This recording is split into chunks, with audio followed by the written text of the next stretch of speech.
Have you ever quietly realized you no longer need to fit in anywhere? No grand event caused it. No argument, no rejection. Just a silent, internal shift. The deep hunger to belong, to a circle, to a group, to a space that once defined you. It simply fades. You still interact with the world, but that urgent pull to be included is gone. And this is surprising because for so long, belonging felt like oxygen. It gave you a map, a sense of safety, a place. Now, something is different. You're not looking for a seat. You're not auditioning for a role.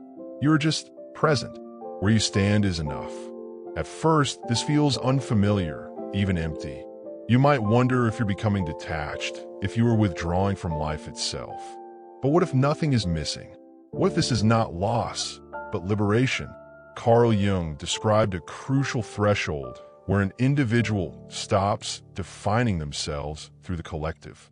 When identity is no longer borrowed from the outside, but built from within. If you are reaching this quiet day, it isn't a sign of disconnection. It is a sign you are finally building your own inner foundation. Stay with me, because this subtle shift is one of the most profound transitions a person can make. It is not a step away from life, but a step toward your authentic self. Before this day arrived, there was a long season where belonging was everything. This wasn't weakness, it was a developmental necessity. We are not born complete. We enter the world unfinished, seeking reflections in others to understand who we are. Belonging was your early curriculum. You belonged to a family, to friends, to communities, to roles.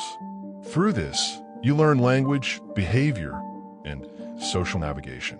You learned what earned reward and what invited rejection. Your initial sense of self was formed in this mirroring process. Jung saw this phase as essential. The ego, he noted, is constructed through engagement with the external world, through feedback, comparison, and fitting in. Belonging gave you orientation. It told you where you stood in a vast, confusing world. It provided a crucial sense of direction and protection when you felt too vulnerable to stand alone. So you adapted. You softened certain edges to be accepted. You highlighted other qualities to be valued. You stayed close to be included. This wasn't inauthentic. It was a necessary stage of growth. Belonging provided community during uncertainty, identity during formation, and reassurance when your inner world felt unstable. You needed others to reflect you back, to confirm your existence. Jung observed that early adulthood is characterized by this outward flow of energy toward achievement, relationship, participation, and being seen. Belonging was your psychological scaffolding.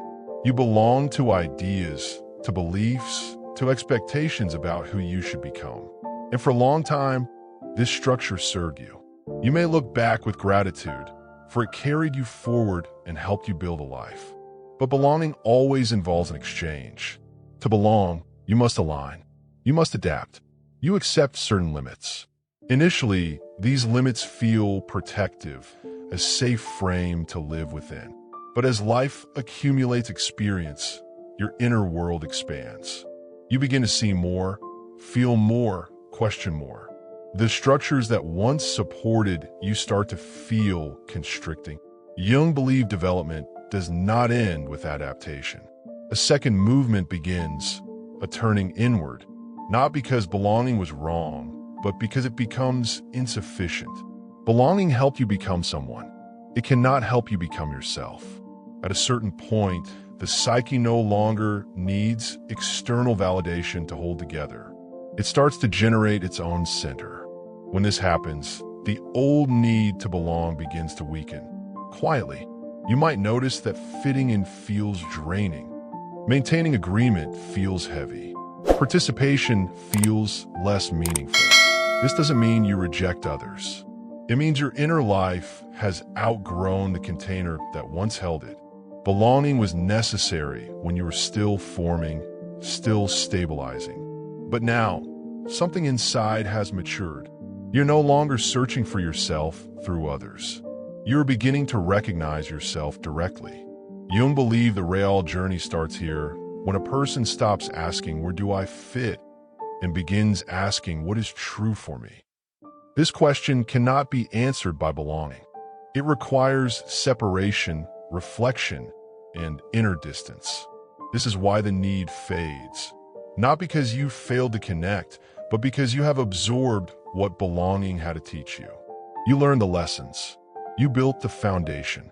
Now the psyche moves on. It doesn't destroy the past. It outgrows it. Belonging was a chapter, not the entire story. Understanding this allows you to release it without bitterness or fear, because you are not abandoning something essential. You are stepping into the next stage of becoming. There comes a subtle moment when belonging changes its nature. It no longer feels supportive. It begins to feel restrictive. Nothing dramatic happens. No one pushes you out. You simply start to feel smaller within the very spaces that once made you feel safe. Belonging becomes a cage, not because it is cruel, but because it asks you to remain who you were. At first, this request is invisible. You follow familiar rhythms, play the expected role, speak the language that maintains harmony. But something inside you resists. Jung taught that the psyche grows in stages. What once protected the ego eventually limits it. What once gave structure eventually demands conformity. Belonging requires agreement, often unspoken, about what matters, how to behave, what should not be questioned. As long as your inner life fits these boundaries, the cage feels like a home. But when your inner life expands, the walls become visible. You may feel tension when certain topics arise. You notice honesty must be softened, depth must be restrained, questions must be postponed. You sense when silence is safer than truth. This is the first sign. The cage tightens when belonging demands performance. When you're expected to maintain an image, when certain emotions are welcomed and others quietly discouraged. You feel this in your body, a subtle exhaustion, a reluctance to engage, a quiet relief when you are alone again. That relief is a vital signal. It tells you your energy is being constrained, not replenished. The cage manifests when you begin to edit yourself, choosing comfort over truth, sensing that being fully present would disturb the balance. So you hold back. You become careful, measured, contained. From the outside, nothing looks wrong. But inside, the cost accumulates. Jung warned that prolonged self-suppression leads to inner fragmentation. Parts of you retreat. Vitality diminishes. You may not feel unhappy, just limited. Belonging asks you to remain recognizable. But growth often makes you unfamiliar. This is where the tension becomes unavoidable. You may notice certain relationships feel frozen in time, relying on who you used to be. They require you to stay within a narrow emotional range. You sense that if you change too much, the connection might not survive. This awareness creates a silent pressure. Do you stay and remain acceptable, or do you change and risk separation? The cage is not imposed by others. It is maintained by your own fear of losing connection. Jung believed the fear of isolation is one of the strongest forces binding us to the collective. But individuation cannot occur without risk. Growth demands space, and space cannot be negotiated inside a cage. Belonging becomes a cage when you realize your curiosity is unwelcome, your silence is misunderstood, your depth disrupts the shared rhythm. You are not rebelling. You're simply no longer able to pretend. The cage tightens through expectation, the expectation that you will remain familiar, predictable, aligned. But the psyche resists stagnation. It pushes toward expansion, even when that expansion threatens connection. This is why the desire to belong weakens. Not because you no longer care about others, but because you care more about your inner truth. Jung observed that the second half of life is marked by this reversal. The first half asks you to adapt to the world. The second asks you to adapt the world to your inner reality. Belonging serves the first task, it can obstruct the second. This is a developmental truth, not a moral one. The cage is felt when staying feels like self-betrayal, when agreement feels dishonest, when participation drains rather than enlivens you. At that point, something must change. You may not leave immediately. Often, you don't leave at all. You simply stop leaning in. You speak less. You observe more. You withdraw your energy. The cage loosens not through confrontation, but through disengagement. This isn't rejection, it's self-preservation. Jung believed the psyche knows when it has outgrown a structure, even when the conscious mind hesitates. It begins preparing you for release, quietly, gradually, without drama. The goal is not separation for its own sake. The goal is the freedom to become who you are. There comes a quiet day when you stop looking for a place. Not a physical home, but a psychological seat, a place to fit, to be recognized, to exist without explanation. This day arrives not with certainty, but with relief. You notice you no longer scan rooms for acceptance. You no longer adjust yourself to match the tone of others. You simply remain where you are. At first, this feels unfamiliar. For most of life, searching for a place felt natural. You sought groups that reflected you, roles that anchored you, communities that confirmed you were not alone. But this unanchoring is temporary. It is the psyche releasing old reference points. You begin to trust your own inner signals, comfort, tension, resonance. You choose environments based on how they affect your inner state, not how they define your identity. This is a radical shift. Earlier, you entered spaces to become someone. Now, you enter only if you can remain yourself. The day you stop looking for a place, you stop negotiating your existence. You do not adjust your tone to be welcomed. You do not hide your depth to be accepted. You do not dilute your presence to be included. You simply are. Jung called this the beginning of psychological sovereignty, when a person no longer depends on external structures to feel real. This sovereignty can feel lonely at first, not because you are alone, but because you're no longer merged. You stand as a distinct individual. Distinction always creates space, but this space is not empty. It is filled with clarity. You realize belonging was once a question. Now it is an option.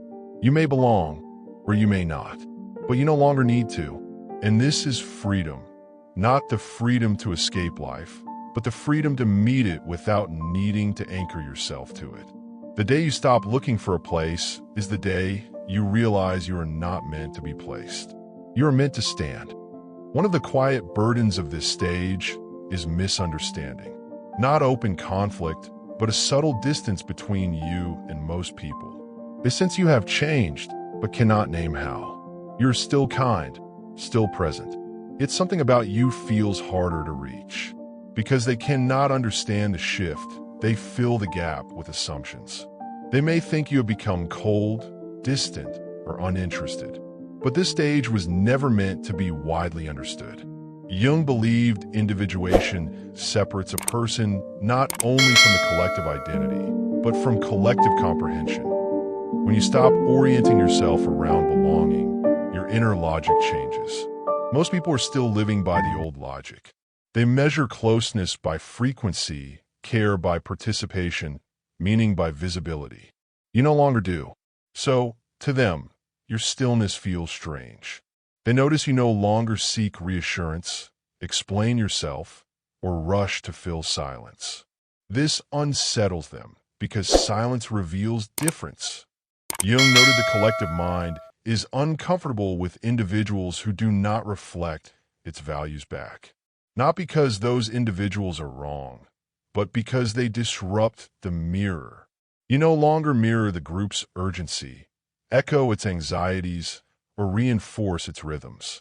Instead, you move your own pace. This pace is difficult to interpret. People who still rely on belonging often assume withdrawal equals rejection. They may feel personally excluded by your independence, but your distance is not directed at them. It is directed inward. You are not pulling away from people. You are standing more firmly within yourself. This distinction is subtle, and most never learn to see it because seeing it requires having stood there themselves. Jung taught that each stage of development has its own language. If someone hasn't reached that stage, they cannot hear it clearly. Your quietness may be read as disinterest, your selectivity as judgment, your calm as detachment. None of these are true, but explanation rarely helps because this stage is experiential, not conceptual. You cannot explain inner ground to someone who still stands on borrowed structures.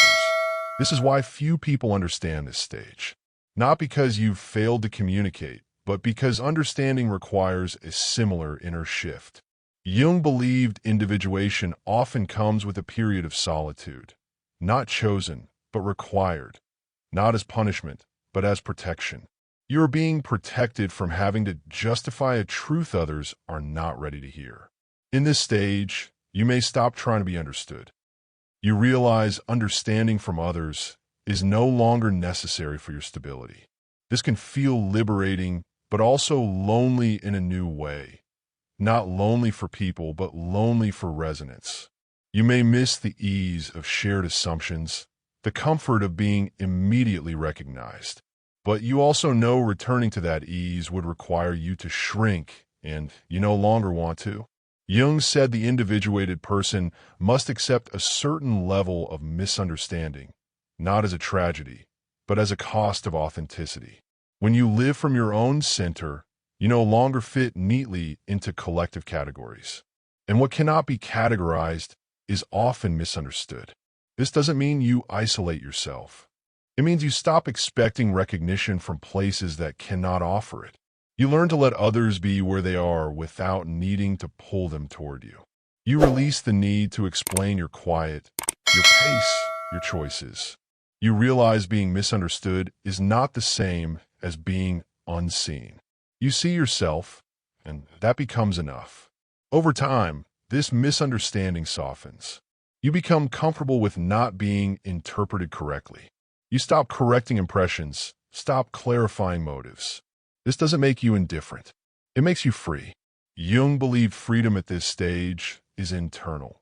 The freedom to exist without translation, to live without needing agreement, to stand quietly in your own life. Few people will understand this stage, but those who do will recognize you immediately. No explanation required.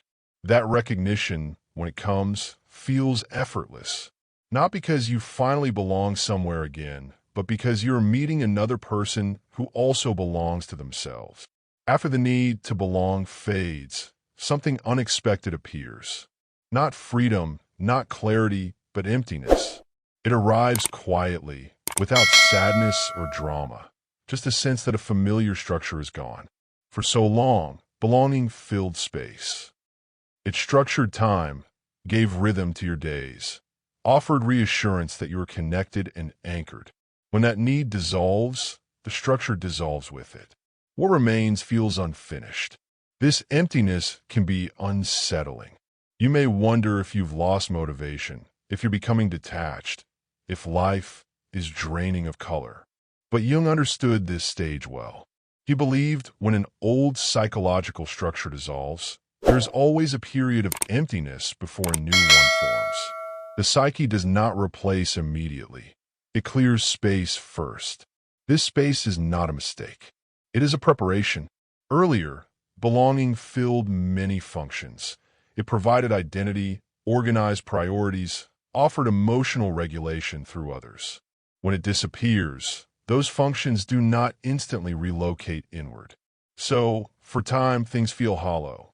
Social invitations may no longer excite you, but solitude does not yet feel fully meaningful either. You're between worlds. Jung called this the transitional stage, a period where the old orientation has collapsed, but the new center has not yet stabilized. Here, emptiness is unavoidable, not because something is missing, but because something false has been removed. The psyche is recalibrating, learning how to stand without external scaffolding. This learning feels awkward. Without the pull of belonging, you may feel less urgency, less pressure, less direction. This lack of pressure can feel like a lack of purpose. You may wake without the familiar sense of needing to be somewhere, prove something, or maintain a connection. The question arises, what now? This question is uncomfortable because it has no immediate answer. Jung observed the modern mind rushes to fill emptiness with activity, distraction, new roles. But individuation requires something else. It requires staying with the emptiness long enough for the self to begin organizing from within. This cannot be forced. If you rush to replace belonging with another external anchor, the emptiness returns later. So the psyche asks you to wait, to sit in the space without naming it as failure. This is difficult because emptiness feels passive, unproductive, undefined. But Jung would say this is the womb of transformation. Before the self becomes conscious, the ego must loosen its grip. And when the ego loosens, there's a moment of disorientation.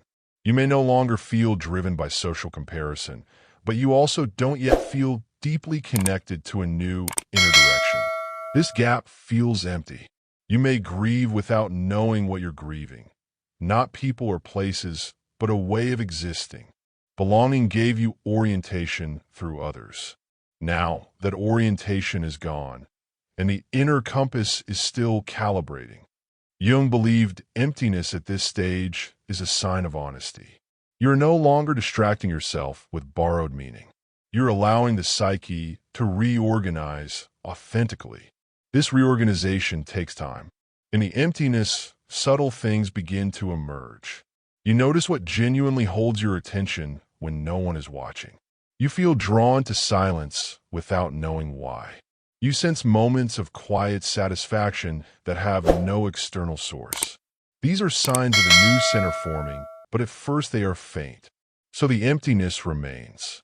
This is where many people turn back. They reattach to old roles, seek new groups, fill the space quickly. Not because they want to, but because emptiness is uncomfortable. But if you stay, if you allow the space to exist without labeling it as loss, something changes. The emptiness becomes less hollow, more spacious. You begin to feel grounded in ways that are difficult to explain. You're no longer oriented by expectation or moved by pressure. Slowly, the question, what now, changes. It becomes what feels true.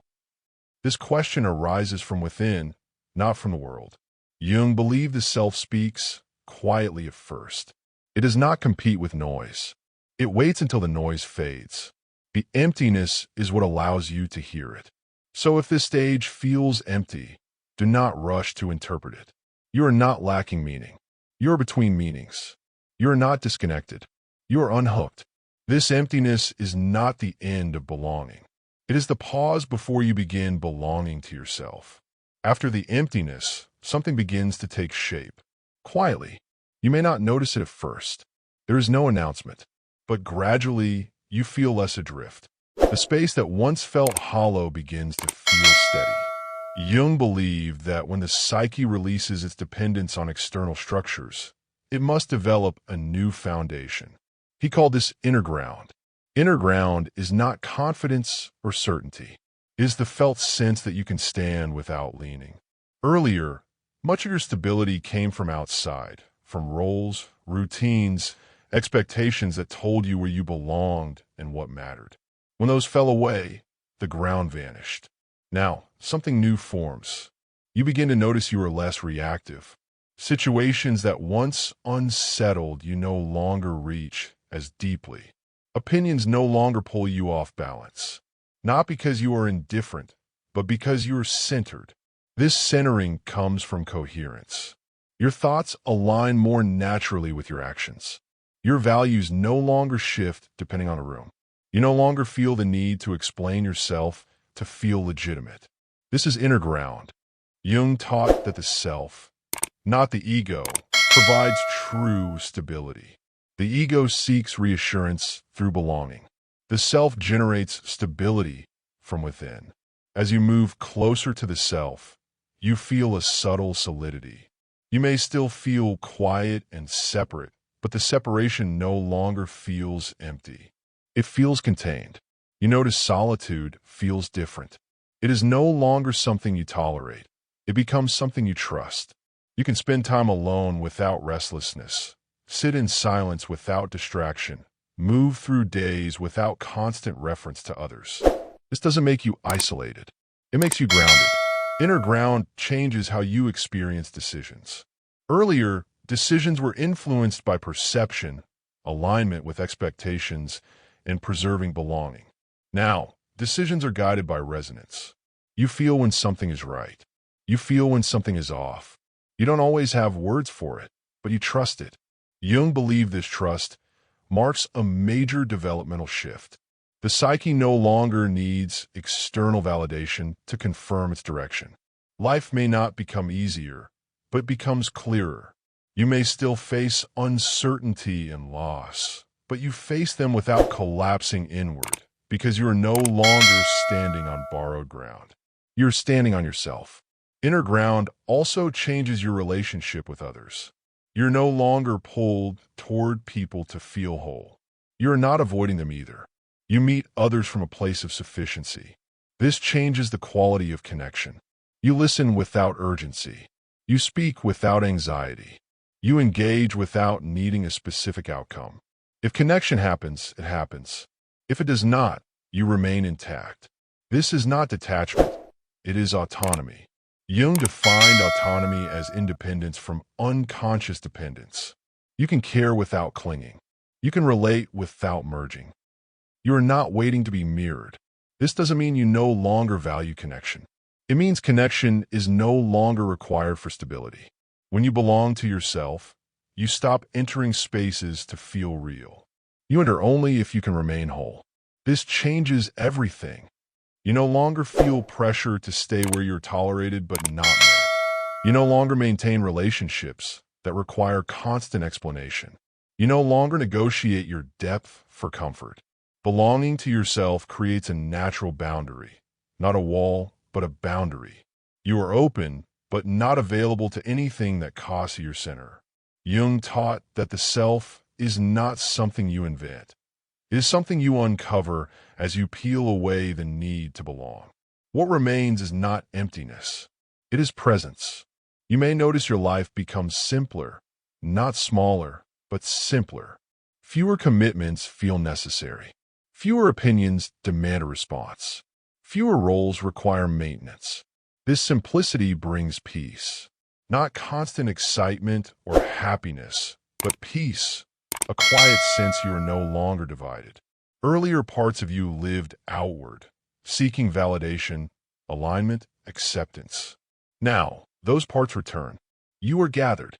Belonging to yourself also changes how you experience solitude. Solitude no longer feels like absence.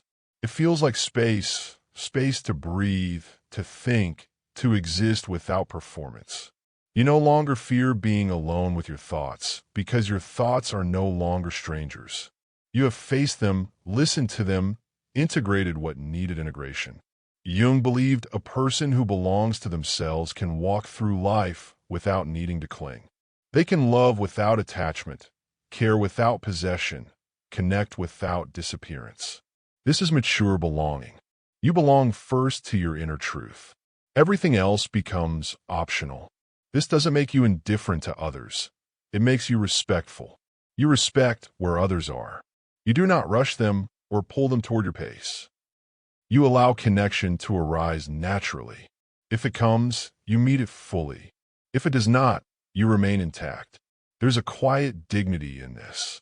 You no longer ask to be chosen, wait to be included, or feel diminished by absence. You stand. Belonging to yourself also reframes your past.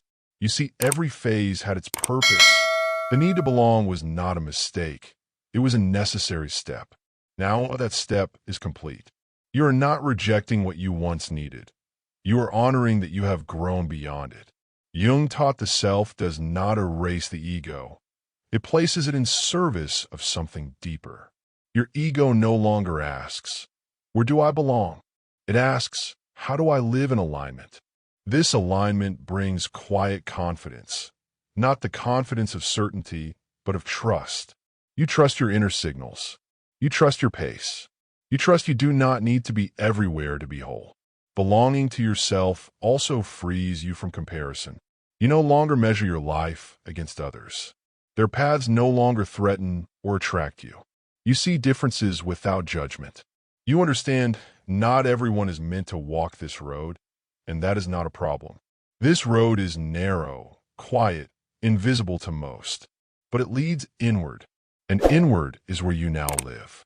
You may still move through the world, share moments, form bonds, but you no longer lose yourself inside them. You belong to yourself, and because of that, you can finally meet others without needing anything from them. This is not the end of belonging. It is its refinement. You no longer belong anywhere because you belong where it matters most, within. If you have reached the day when you no longer feel the need to belong anywhere, let this be said gently. You have not withdrawn from life. You have not failed at connection. You have not lost your place in the world. You have simply stopped borrowing your sense of self from outside. Carl Jung believed the greatest transformation in a human life is not becoming someone new, but becoming whole. This stage is not about distance. It is about integration. You no longer need to attach yourself to people, places, or roles to feel real. You are real because you are present, aligned, and rooted within yourself. This does not make you less human. It makes you more honest. You still care. You still feel. You still connect. But now, you do so without abandoning yourself. If this reflection resonated with you, take a moment to honor where you are. There is nothing to rush, fix, or explain. This quieter life is not smaller. It is truer. If you wish to continue exploring these deeper stages of psychological growth, you are welcome here.